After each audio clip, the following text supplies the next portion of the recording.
Il Veneto è in una situazione di pressione che va tenuta sotto controllo, ma che per il momento la sanità regionale riesce a gestire. La prossima settimana, quindi, la nostra regione sarà ancora nella fascia di rischio più bassa, mentre per Natale si profila già la zona gialla.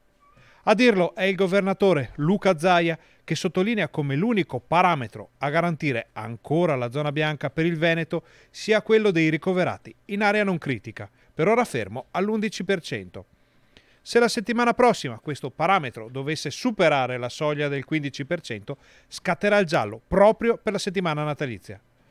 Zaia ribadisce inoltre che su 131 ricoverati in terapia intensiva il 78% è composto da pazienti non vaccinati, il 22% da vaccinati.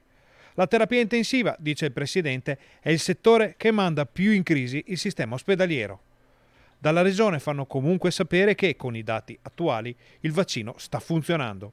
L'invito di Zaia per i veneti in questa fase così delicata è di aderire alla campagna vaccinale e di non abbassare la guardia, di indossare le mascherine in ogni situazione di assembramento e di prestare la massima attenzione.